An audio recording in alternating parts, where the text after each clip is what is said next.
Everyone, तो आज थी संडे मॉर्निंग। सुबह उठकर सबसे पहले पिया मैंने गर्म पानी, क्योंकि जुकाम तो जाने का नाम ही नहीं ले रहा। उसके बाद मेरी बहनें बनाई गरम गरम फुलवरियाँ, तो बैठ के हमने वो खाई बाहर। वो खाने के बाद देखा मम्मा लगे हुए थे तुलसी माता का जो व्रत था, मतलब उनका विवाह था, तो मम्मा डेकोरेशन कर रहे थे उसके ऊपर थोड़ी सजावट। फिर ये बंदर तो जाने का नाम नहीं लेते। फिर उसके बाद मैंने मम्मा को कहा था थोड़ी सी जगह मेरे लिए भी रख लेना, नहाकर मैं भी थोड़ी सी ड्राइंग करूँगी। मुझे अच्छा लगता है, लेकिन इतने अच्छे से मेरे को आता नहीं है करना, लेकिन फिर भी मैंने कोशिश की। उसके बाद मम्मा कहते हैं आज ना लहसुन खाना है और ना ही प्याज खाना है, तो कुछ ऐसा बनाओ जो सिंपल सिंपल बन जाए। फिर क्या ही बनाना था, मैंने चढ़ा दी दाल और उसके साथ बनाने लगी मैं रोटियाँ।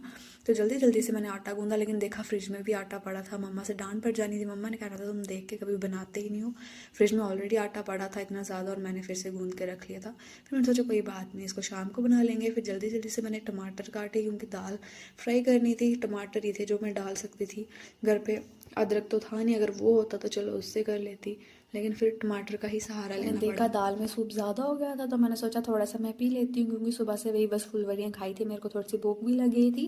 फिर जल्दी जल्दी से मैं शुरू हो गई दाल फ्राई करना। दाल में कुछ एक्स्ट्रा तो डालना नहीं था, प्याज वगैरह, तो मैंने जल्दी जल्दी से वही सिंपल से मसाले जैसे दाल फ्राई कर दी। उसके बाद पापा आ गए थे किचन में, मेरे को बताते तूने सारा सूप पी लिया और हमें सिर्फ दाल दाल दे रही है खाने के लिए।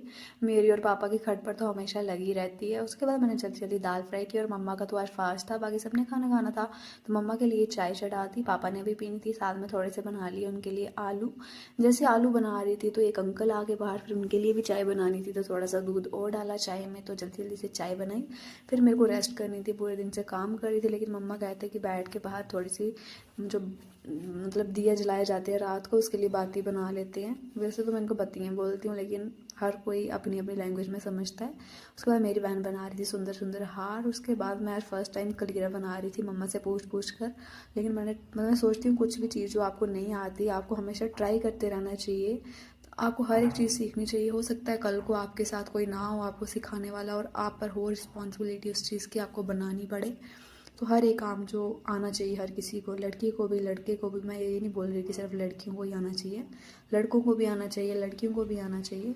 खैर उस बात को छोड़ो, मैं बहुत ज़्यादा मतलब खुश हो रही थी कि आज मैंने कलीरा बना लिया फर्स्ट टाइम मैं, जो बिना मम्मा के बनाने लगी थी। फिर मम्मा चले गए थे फिर कुछ काम के लिए, तो मैं जल्दी जल्दी से बना रही थी। उसके बाद मैंने आज बनाई कद्दू की खीर। कुछ लोग तो हमारे यहाँ पे इसको कड़ोली बोलते हैं, लेकिन हो सकता है आपके वहाँ कद्दू बोलते हैं, तो सबको जो कड़ोली समझ में नहीं आता, इसलिए मैं कद्दू बोल रही हूँ। और बहुत ज़्यादा टेस्टी बनी थी। हमें प्रसाद चढ़ाना था तुलसी माता को और अंदर, इसलिए बनाई। उसके बाद शाम को हमने तुलसी पूजा की। ओके बाय बाय, मिलते हैं नेक्स्ट ब्लॉग में।